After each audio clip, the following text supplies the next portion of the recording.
Alejandro Bratti and CJ Kuzler from Believe in Yourself, Believe in Your Business TV show. And you're welcome to the Spanglish World Network on Singo TV, channel 250 and 251. Please remember to download both the Singo TV app on the respective app stores and on iOS and Android devices. And while you're downloading, make sure that you rate and leave a comment.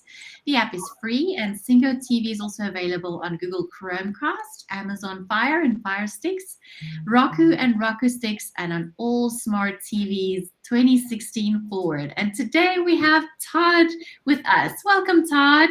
Hey, how are you? Very well, thanks. How are you?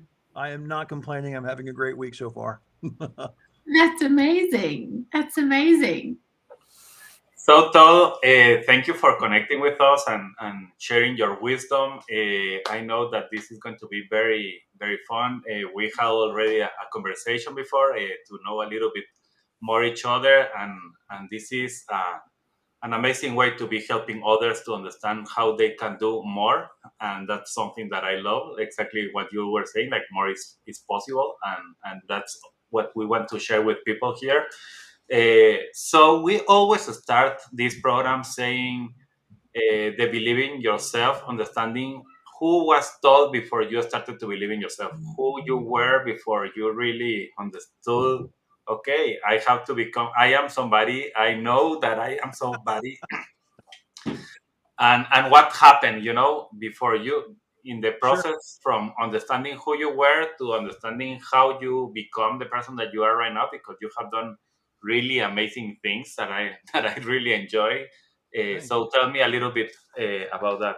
Sure. I mean, it's a journey like anyone else. I started undergrad, MBA, then working for some large firms you've all heard of, Ernst & Young and Accenture. Back in the day, it was called Anderson. And, the truth is I had great jobs, great salary. People thought I was doing well, and yet I was just doing what was possible, not what I had passion for. Everyone said, you must love what you do. And I said, yes, and I didn't mean it. I wasn't being authentic, which is obviously one of my favorite topics. And I remember I was about 25 or 6 when it really hit me. I was looking around professionally at people I worked with, at clients, and I remember being struck hard, actually, by this reality. Most people were not coming to work and just being comfortable and authentic. Most people were coming to work and acting, which is amusing if you think about it, because almost none of us were trained to be actors, but we were acting and posturing. We call it managing impressions. And I was struck by how that impacted relationships. So the truth is, and we all know this, I've just had a fun career talking about it so far, everything good in business starts with great relationships. Yeah. And I remember looking around thinking, we have a bunch of mediocre, kind of not living up to their potential relationships, because people at work, frankly, get weird really fast. And I was fascinated by that, to the point that I said, I need to get out of here. I need to go find a place I fit where I can act on my interest on these topics. And for the first time, to answer your question, I started to feel a little more in line with some purpose and some passion. I felt a little more authentic. I found myself, and I found that I was good at thinking about these types of issues, or what eventually became the world of leadership, organizational behavior, these related ideas. And so I quit a high-paying, prestigious job for a very poor-paying job as a PhD student for 4 years at Texas A&M University, and ended up with a PhD in organizational behavior. And for the first time, felt, okay, this makes sense. Now let's go see what I can do with it. That's amazing. Okay, tell us a little bit about this part, more about this part of not feeling authentic on really what you were doing, because I understand that is something that, as you are saying, a lot of people is living right now. Mm-hmm. They are not feeling authentic in exactly the way they are. How was that process of understanding, I am not being true to myself, I am not being myself really, even when I have a good job, I have a good family, whatever that you have, like you were enjoying life at some certain like place or moment, but suddenly, yeah. We're just now getting really honest about Understanding life at work. That's going to sound strange to you because there's a lot of org research in the last 50 years we're all aware of, but we're really only getting honest about it now in saying things and writing books and doing scholarship about the impact of work. We spend more time at work with people we don't know, for the most part, than our family and our friends. That's a weird, interesting reality that most of us face. And the impact is real in terms of, well, I'll say it crudely, as a few recent authors have. Work is killing us. And what I mean by that is that we go to a place we otherwise would not go. We hang out with people who we otherwise might not hang out with. We shape and shift ourselves, managing impressions, to get along, to please, to achieve. And all of these have costs, real stressful mental and physical, spiritual costs. Over time, the predictable happens, which is health implications of the stress that we volunteer to endure in order to make a living. I'm crudely summarizing a large bunch of stuff out there, but the truth is we're trying to get honest now about leadership and many other things because we're beginning to more fully recognize that people need to feel less weird, less stressed, less out of place, less not heard, etc., in order not just for a team to function effectively, but for that human being to feel okay. Now, the reason it's fun to say it to you like this is because when organizations finally get serious about the broad idea I'm trying to share, they're actually doing something. Sounds like it takes time, sounds like it's an investment, sounds like it's a cost. It's actually an investment in a long-term relationship that a human being wants to give the organization and wants to continue to invest back in the organization because they've been made to feel like they fit. Now, I don't think that answers your question. My personal journey, I happen to be wired by personality. We're all born with different characteristics, different preferences, different personalities. I was born with a cantankerous, questioning, change-oriented type of personality. And that is kind of the last person you want to plug into a large corporate structure. Yeah. I was identified as a problem early. I was very smart and I could do good work, and I wasn't good at biting my tongue and other things that socially savvy people should do at work to build teams and to grow. And I kind of opened my mouth and stuck my foot in there a few times because it's my nature to be frank and try to be authentic. And that's not always great. So I had to go find an outsider role that fit me. True story. Best answer to your question. I was in my 20s sometime thinking about quitting Ernst & Young. Took a phone call from my mom. She heard something in my voice. I sounded off to her. She said, "What's wrong?" And I started crying. I broke down, living in a prestigious little loft in downtown Atlanta at the time, working for Ernst & Young. And I just said to her what had been bottled up for a couple of years at that point. I don't like what I do. I don't fit. I don't enjoy the people. I dream of doing this other thing. I don't know if I can or if I have the guts or the brains. And she encouraged me, some laughing and crying involved. She encouraged me to go chase it, be willing to fall on my butt and try again, and congratulated me for getting so honest at an age much younger than she was able to get honest about her basic feelings about life. And that phone call propelled me to stop acting and to roll the dice. And I've been rolling the dice ever since. It was a very good choice to leave that role and go find one that fit me. So Todd, I'm curious. I really love what you're saying here, but I'm curious, when you talk about authenticity, is it possible to nip this in the bud fresh out of the gate? Like when can this be addressed rather than going through, early, mid, late career and finding out, I hate my job, I hate my life, I hate what I do, I hate who I've become, and I hate who I'm doing it with. So how can the questions of what do I love, what will I love, and can I do it with people I love?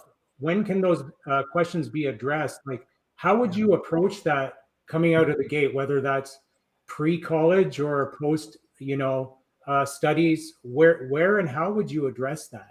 I mean, it's a great related bunch of questions, very tough bunch of questions. A couple different responses that hit me immediately.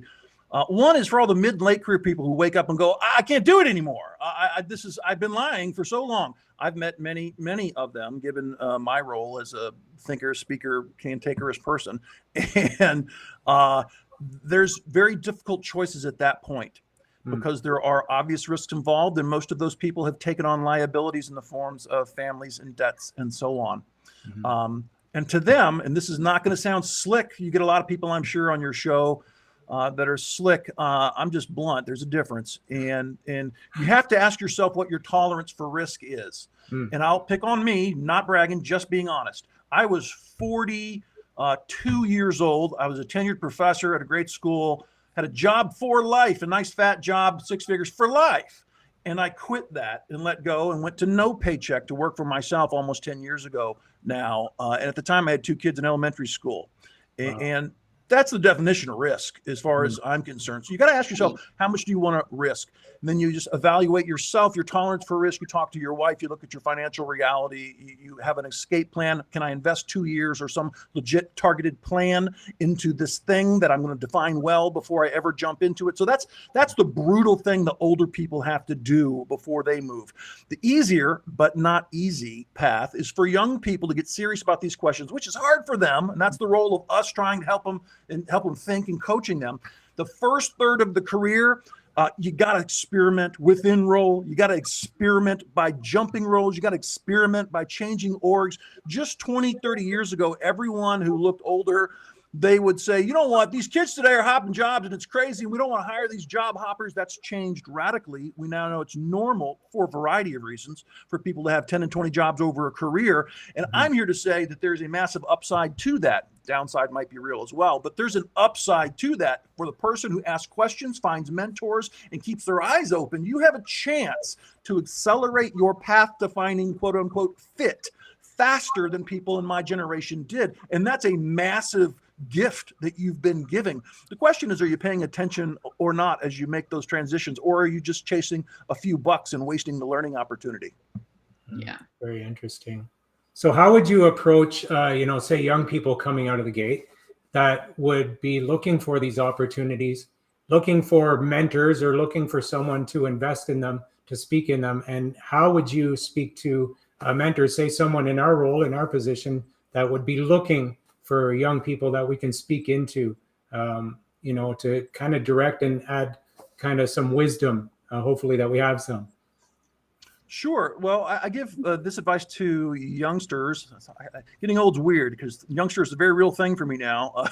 I'm 51. Anyhow, the youngins are fascinating, and I have a lot of hope in them, especially the Zs, because they're just so positive and open-minded, generally speaking. They don't expect me to say this, but I'm going to say it anyway. You got to be helpful. You got to be great. I didn't say you got to be authentic, loud, and creative and expressive. Those are beautiful things. But basically in the not the first year, but after 2 or 3 years of being very helpful to others, very great at what you do, you've earned the right to incrementally start being a lot more authentic, a lot more expressive. So that's the path to finding the mentor. Be very helpful to others. I said that first on purpose because everyone gets worried about themselves, understandable. But you really want to be a person that sees value bigger than just you, and others need to know that. You got to be helpful. It's the number one behavior that shows that to others. And then you've got to be great. Don't accept meeting standards. I always say that. Don't accept meeting standards. No one ever got that promotion by being minimally good. You have to figure out and define what above average looks like and be that. And when you achieve that on a consistent basis, you'll be given all kinds of latitude to have more voice and more expression in everything you do professionally. So that's what I would say to the youngsters, even if it doesn't sound like what you expect from a guy who looks like this. I had to earn the right to look like this. What I would say to the older folks is, man, I loved your question because we're starting to think much more broadly about mentoring today. And one of the biggest reasons, of course, is that we have this never before seen number of generations in the workforce together at the same time.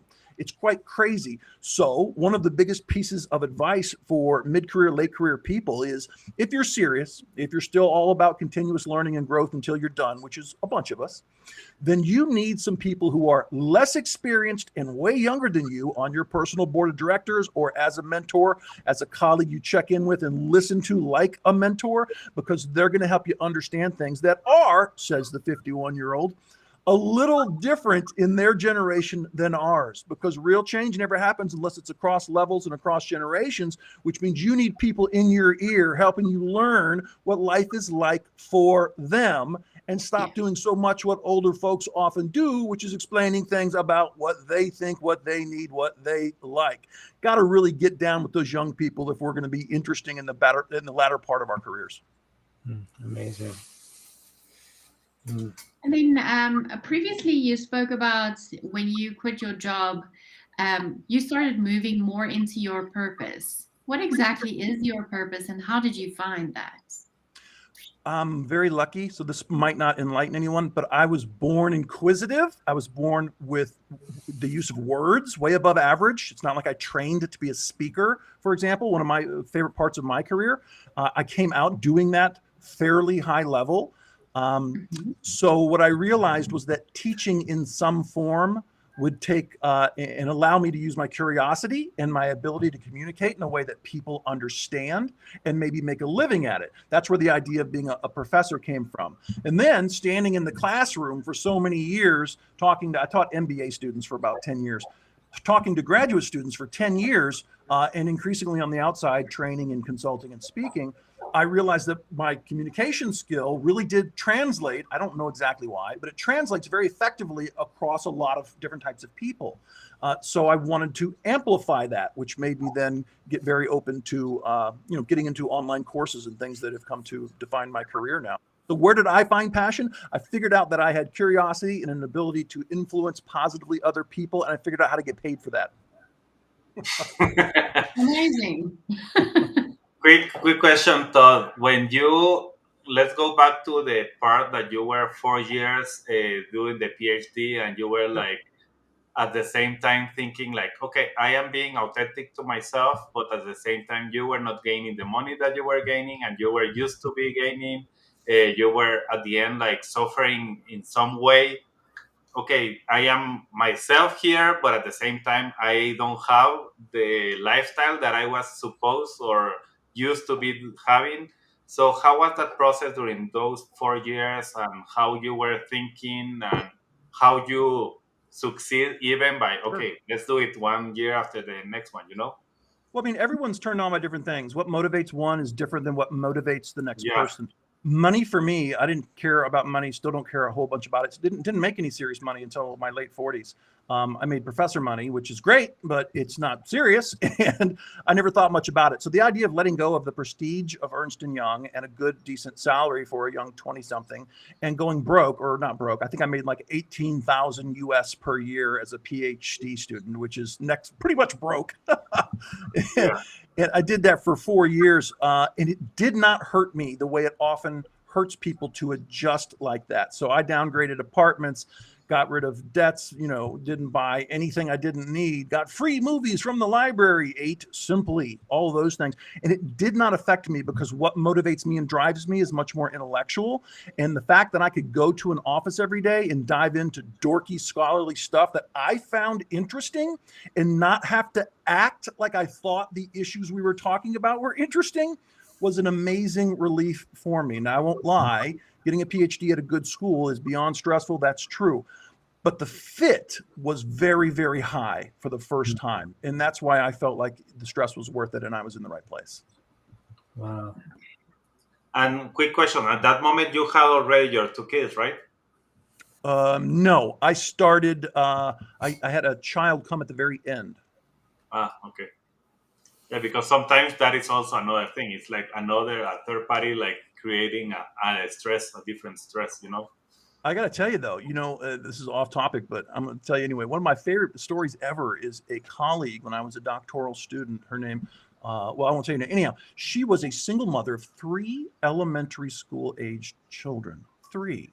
Her first name's Lucinda. And Lucinda was the most organized, driven person I think I've ever met in my life. And she very successfully, with 3 elementary aged school kids, completed a PhD that usually takes people 4 and 4.5 years in 3.5 years. It was an amazing example of overcoming challenges. So whenever people tell me, like MBA students, I was thinking about that PhD, or an undergrad student, I was thinking about the MBA, but I don't think I can do it now because, I got a kid and da-da-da. No. It's just the question is, how much are you willing to focus, structure, and sacrifice? Because you can do this. It's just a question if you want to bad enough. Yeah, that's a really good example because at the end, those are part of the things that are stopping us. It's like, why I don't want to move because I have 3 kids, or I have this other thing. And that's like, okay, be authentic even when you have struggles, because you are going to find exactly the way to do it. So this is great. So Todd, curious, you talk about finding your passion, and you were very clear on money wasn't the big thing, and risk, and sometimes people are facing financial risk as part of their profile. How would you get at someone drilling down to finding it, the answer to the question, what is it that you really do want? You might get lucky and answer that through thinking activities over time. That's rare, though. Usually you have to make the effort, and it's immense. I can't lie about it. You have to really go try things, talk to a lot of people who do things you don't do, and go try things yourself. There's no substitute for that, for actually narrowing down the possibility to something that might be close to a passion for you. You could, some people have conviction. It's in my family. I've known since I was 8, I was going to be a surgeon, or those things happen. They're very rare. Usually the best answer is get ready to work your tail off and talk to a ton of people, because you need to be exposed to as much stuff as possible in the first fifth or quarter of your career to have a chance at really finding that fit. Yeah. Oh, solid. Yeah. Sorry, you can go, Alejandro? So I see that, for example, you say right now that you are helping people. You explain a little bit about your purpose and how you find it. How are you helping? And the way you show it is like, okay, I was lucky, and I started to realize. So how you are helping now people to find their purpose? Well, I'm lucky. I have great focus these days. I don't muddle through the answer to that question. I write books, I give speeches, and I make online courses. That's 99% of what I do. Before the pandemic, give a whole lot of speeches. So short answer to your question is I help people. I motivate them. I wasn't kidding when I told you let's help people believe that more is possible. First of all, it's almost always true. So it's fun to convince people that that is true.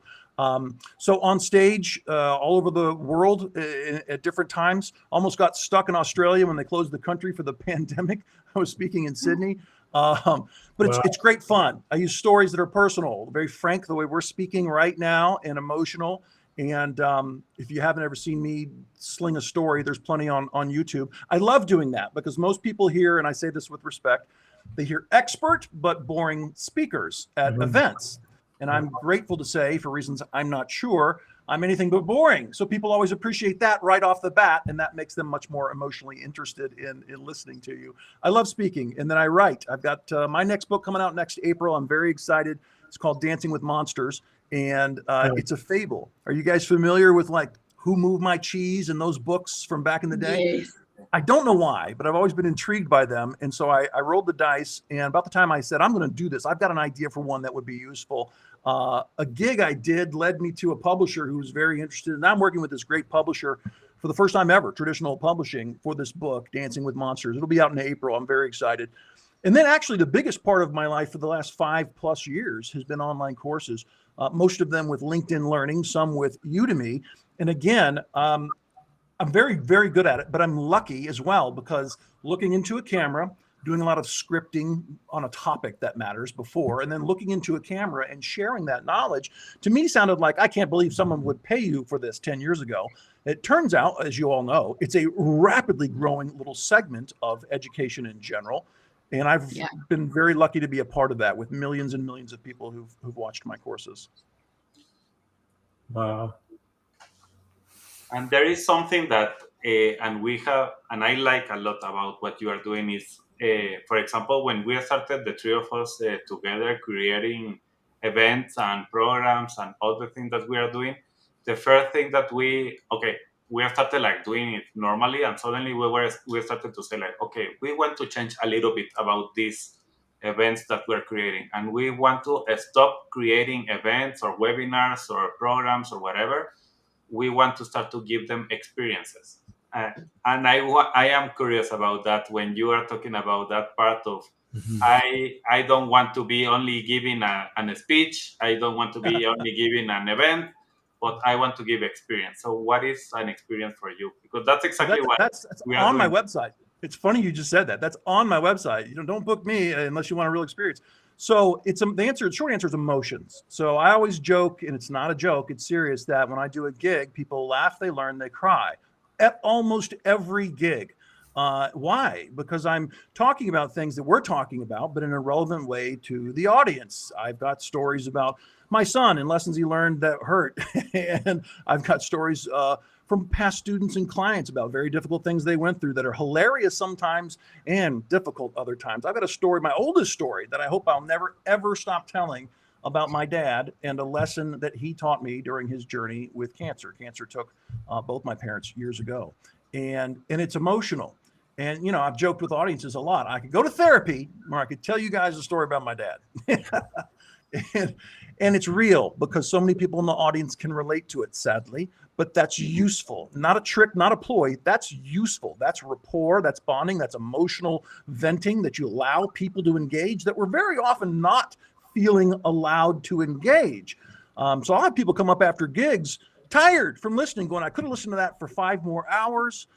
Thanks for saying that thing. I've been thinking about it. So I think I behave and speak a little frankly in a way that people know they should, really wish they could, but often don't because we censor for all the reasons we were kind of talking about a little while ago. And when they watch someone do it, they go, that felt good. That was useful information and that felt good. I haven't used slides, by the way, for 15 years. I just stand on stage and talk to people. And everyone loves that. No slides, no BS, just authentic stories. Mm. And when you started speaking at engagements, was it, I can see that it came naturally, but did you have some nervous feeling? Did you feel like you were unworthy at some point in time? How was that roller coaster for you? Yeah, this is embarrassing to admit. I can't believe you asked me this question. I just got through saying we act too much at work and it's a problem for A, B, and C reasons. But all speakers, most of us, I think, would admit this, are acting in some way. So if you met me for coffee, I would be a little more quiet and less animated and so on. I have a Dr. Do It persona. And the reason I say that and I own that is because I have nerves like anyone in the way that I and most pros I've met deal with the normal reality of nerves is to use them, channel them, funnel them, allow them to become a positive addition somehow to what you're doing on stage. And for me, that's this gregarious Dr. Do It guy who apparently seems confident and in control. I'm as insecure and questioning and worried as anyone, but they don't pay me to stand on stage and discuss that. They want a little insight and some confidence and inspiration when I get on stage. Does that make sense? Yeah, it makes total sense. You step into the person that you portray. That's the truth, even if some people don't want to hear that. I'm not saying I lack authenticity. This is the information I give and the stories I tell are real, backed by science, experienced in life. They are authentic, but the vehicle I use to deliver is shaped a little to be this Dr. Do It character. Sure, I admit it. And that's how I deal with it. And that's how you feel? That's how I deal with the nerves. Okay. Yeah, it's a great tip for people who want to do speaking and stuff. So earlier you said that you write books. Would you mind telling us a little bit more about that? Sure. You'll see someone behind me. I saw. I've written several. The ones that probably people have heard the most about would be Show Your Ink and Live Hard. The book that kind of put me on the map is Show Your Ink. I mentioned those two because they're story-based books. I remember when I decided to start trying to fill the role that I fill, that I needed to have books. It's part of it. It's expected for a lot of reasons. And I didn't want to do something that everyone else has done. And I started thinking about that. And it was challenging to say, okay, how do I stand out? How do I say something unique? How do I not look like the other gazillions of books out there? And I realized that I love being on stage and telling stories, and that crafting stories is very useful. And so I took a risk and I came up with some new stories, some of my old stories, some of the stories I was using at the time. And I got 20 around the theme of authenticity and success and related notions. And I called it Show Your Ink, which I thought was catchy for obvious reasons. And there's a story in the book, one I use on stage, about how I got in trouble with my tats years ago. But those books, Show Your Ink and Live Hard, are 20 stories each. And because they're unique and story-based, people find those quite useful. Yeah. Stories is very powerful if you want to sell a concept or a product or a service or whatever, to buy into you as a person. That's really, really clever. How many books have you written? Including the ones about to come out, I think 5. That's a nice journey. When did you start? 15 years ago, give or take. Something like that. Cool. I was actually there's a story there. I was a professor, was loving that life, and I felt bad about a few things. One of them was that my students had to put up so much money every course for the textbook. You guys might remember this if you had some time in college. Those textbooks can be very expensive, and they were paying at the time like 120 US for this big fat textbook, and it was useful. I was a reviewer on the book. It was useful, but I didn't think it was worth the price. And I finally became convinced of that. And so what I decided to do is to write my own book. It's called The Little Black Book of Leadership. And it's a blog style, rapid, bullet pointed, here's what you need to know and no other fluff whatsoever, 101 take on leadership. And I had it self-published and gave it to my students for free, and instantly made a fan of all the students because they didn't have to buy a textbook. And then we would use readings from other places, whether it's Harvard Business Review or whatever, to supplement the little book I gave them, and had a great bunch of material without them having to spend for the silly text. So. Yeah, that really helps a lot if you're a student. But it's amazing the value that you bring to your clients and your students' lives. Do you still speak to your former students, or is that not something that happens? Yeah, it happens all the time. I'll hear from them. They'll hire me for gigs at their companies. They'll ask for advice on a topic. It's funny because even though the online course thing that ended up taking over my life in an interesting way has led to millions of people, which is crazy. I still have obviously the closest bonds with those folks I sat in classrooms with, looking in the eyeball, human to human. And I miss that. I don't have any regrets at all about the career trajectory I've taken, but man, do I miss sitting in that room, looking at them eyeball to eyeball. And I still hear from them. And I'm very happy to offer free coaching whenever they contact me about something that's going on in their life, or I'll post about something I did. New course came out, doing a gig over here. And then they'll jump on going, I miss seeing you in class or whatever. And I'll go, yeah, they're spectacular. That's where everything started for me, was a captive audience of students in a classroom. It really was a big part of my success, really is due to them. Yeah, it's amazing if you can build up like a tribe of people who follow you everywhere and recommend you. That helps a lot in the digital marketing space. Yeah, I'm not a marketer. I wish I was, but the best thing I've ever figured out is exactly what you just said. Do well by others, create something interesting to build that tribe, if you will. That's got to be the number one thing to do for marketing, even if you don't know anything else about marketing.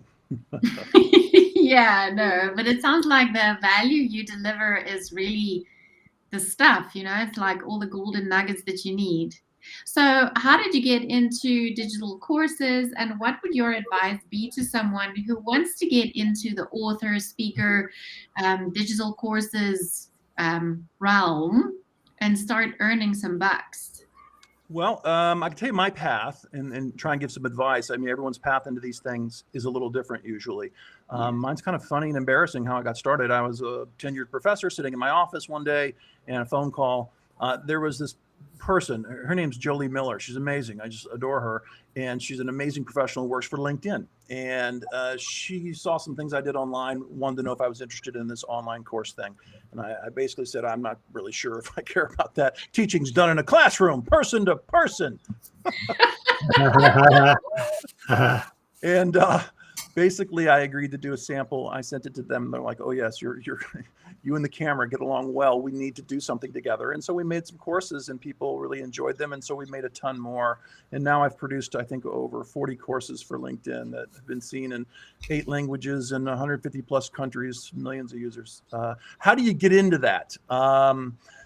The answer is not call someone like Todd who can give you a hookup at LinkedIn. That doesn't work that way anymore because those platforms are so successful and big.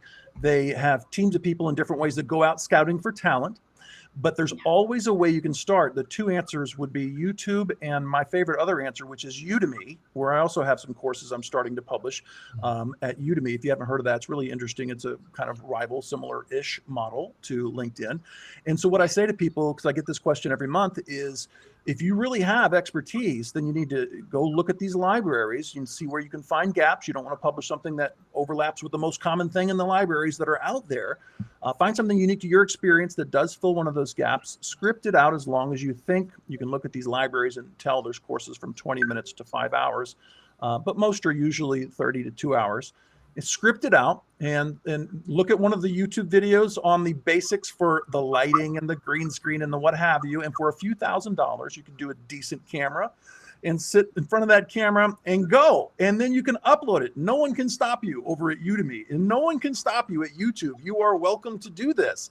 And if you're any good, people will notice and give you feedback, and you'll listen and you'll get better. And if you're any good at all, you're going to make money at Udemy. It's not going to change your careers for most people, but it's a wonderful way, just like any other part of social media or marketing, to get your name out there and make a few extra dollars in the process. And if you are really, really good, someone at one of the big places, LinkedIn comes into mind, of course, can notice you and drop you an email. And that, like me, might change your life. So you never know. Now, speaking and writing, different topics and different skills. Completely. Writing, I've heard this so many times, you guys. How many of you three have written books, by the way? Okay. Then you know exactly what I'm talking about. There's a time before you commit words to a page when you go, I've got an idea. And then you get close to writing, you go, I'm not sure that idea is formed well enough and outlined well enough. And you realize the deep dive you need to take before you're ready to competently throw words at the page. And then you start throwing words at the page, and it's not as easy always as you thought. So what? It's a skill like any other. I love saying this. You will get better. Don't wait, because you're just slowing down the process of getting better. My first book was called Leadership Redefined. Thankfully, you can't find it anymore because it wasn't good.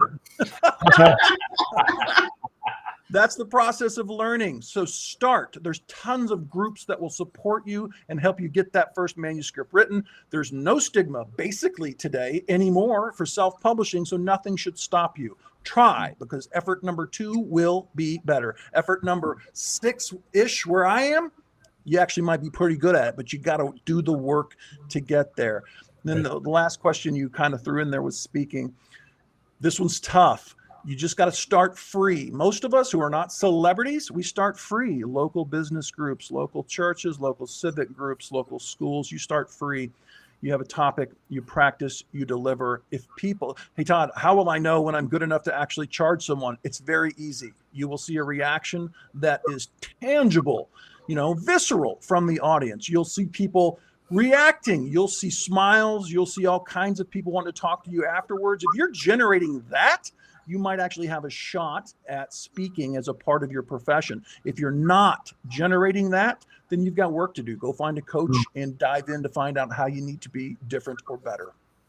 So Todd, did you dig into coaching at any point as far as speaker development, just to tag along with that? Because you were, as a university professor, you're already in that space where you're talking to students. Now I can say I've had professors who I would sleep through their class. It happens in churches, classrooms, boardrooms, all across the board. And then there's the speaker like yourself, where you hear the story and you're riveted and you're caught along, and then the time has passed and you've been caught up. So did you have to go through a training journey to get to that space? Or was that kind of something you developed from that place of nervousness early on, and you just developed as you went? I've always been predisposed to stories and storytelling since long before in high school, frankly. I was always pretty good at talking in that narrative type of format. It was always interesting to me. I've always been in love with comedians since I was a child, and a lot of them have long form approaches as well. So I was kind of really open to that from a young age. But if I'm going to stay with the candor and the authenticity, the first 2 years, I'll pick a number, it's about right, 2 years in the classroom, I was a dorky PhD guy who was talking too much with 4-syllable words and quoting research and trying to force grad students to read, academic studies, and it made sense to me, and I was so close to my training that it just felt like a natural extension, and you just bored the hell out of people, offended half of them for showing how smart you are, and it wasn't effective. And I remember thinking, I see the feedback. I've got to start thinking about this, and I slowly but surely started to loosen up, start to speak plainly instead of using scientific jargon, started to use practical readings instead of scientific readings, and started to slowly use stories. Boom! When I saw people react to a story, the emotions that were so elevated over other parts of the class I was teaching, I was hooked. early. And by the time I forced myself to leave voluntarily that career to go solo, I got to tell you, each class was half or more stories. Yeah. That is the key, man. Story selling. Yeah, no doubt about it. In fact, in the next batch of courses I'm working on, one of the courses is going to be storytelling for leaders. I'm very excited about it. Yeah, that sounds really interesting. So Todd, you have been giving us a lot of information, and this is really good, really, really amazing. When you talk about high performance relationships, what are you meaning about that? Well, a really strong relationship in a professional capacity is going to have trust and rapport. It's so easy to say that. Everyone knows it's supposed to be there. But that is the first part of the answer, period. Because without trust and rapport, trust meaning I can be vulnerable in the presence of this person without really being injured in any way. Rapport is the next part that goes with it, which is a dialogue back and forth that's kind of productive and comfortable. If you don't have both of those, not a whole lot of anything interesting beyond meeting minimal compliance with standards is ever going to happen. We love in the business world to talk about creativity, innovation, change, improvement, all of these notions, which are a big part of what I do, which I love. You never get people to care meaningfully about those things because they require dealing with ambiguity, extra work, taking on risks for things that might really not work out like you thought, which is extremely common, etc. Without what? Trust and rapport. So when you get into a new relationship, that's what the science tells us, you're gifted a small amount baseline of initial trust. I assume you're okay person. So we start with this minimal baseline, but it's not an awesome baseline. You got to earn that over time. How do you earn that? You keep your word, you be kind, you be helpful. I swear to you, I've had a career saying the simplest things to people because we're so busy that we don't focus on the foundations of relationships that we're a part of every single day. I swear to you, it starts with rapport and trust, and then improving upon those by trying to be helpful and kind and doing great work and keeping your word. Over time, that is the foundation of a high-performing relationship and then a high-performing team. Awesome. And I want to use a little bit of, because we have been people writing here for us, just some time. We have Robert Sean McGrew, thank you, and gracias, that is great. To CJ and Alejandro and Shanei, much appreciate this session, and we'll share, and please share everybody that is listening to this. Nerissa, she is going through one of your courses, and she's really thankful about those courses that she's listening. We have Aka Ange asking for a French translate, so I hope that LinkedIn as that part, but right now it's not possible. I completely understand you, and I hope that it can happen very soon, but I don't know when. C'est dommage. It's too bad. It's too bad. And David, he's here. So anybody that is listening to here, you are more than welcome to write and ask you any questions and ask Todd. We have like 5-6 minutes more. Todd, what is, if you start to think like, okay, maybe you find some of the things good, they like some of the things, but you want to tell them, okay, if you want to remember one thing about the whole conversation today, and I know that Shanei and CJ and Alejandro have been bombarding me with questions, but you want somebody to understand, okay, this is exactly what I want you to understand out of this, and if you get this, you are going to make good. What is that thing? Well, it's a great question. And it's funny too, because I think I've got 30, 40 things I regularly talk about. And I think we talked about half of them today and did not talk about the title of this deal, which is More is Always Possible. So I'm going to end by saying my answer to your question is you have to remember that more is always possible. And what I mean by that is that your performance isn't usually wonderfully scrutinized by yourself. Now, I don't want to make anyone neurotic, but I want people to know that we can improve in self-awareness. We can improve in soliciting and absorbing or using feedback. And when we make those regular, decent level skills, it becomes apparent quickly how we can do better, that more is possible. And it has to do with how we structure our work. It has to do with how we think about our work. It has to do with who we choose to give time to and invest in at work. So there's 20 different components there. And I'll just leave the short version with you. When you get better at the introspection and at listening and feedback, it becomes beautifully obvious that even though you're good right now, there's a lot more that can be done. Wow. So Todd, do you have a resource or anything like that for people to get in touch with you and to tap into these 20 questions or just to get in touch with you in general Sure. to find out more? Thank you for asking. Two obvious answers. One is my website is drdewett.com, DRDEWETT.com. And then probably the number one way people connect with me for the last many years is just on LinkedIn. You'll find me there. I'm easy to connect with or follow. If you're watching this and you go, I want to ask him about, feel free. It won't cost you a dime. I'd be happy to say hello and answer that question. So reach out and connect with me on LinkedIn. Wow, that's extremely generous. Thank you, Todd.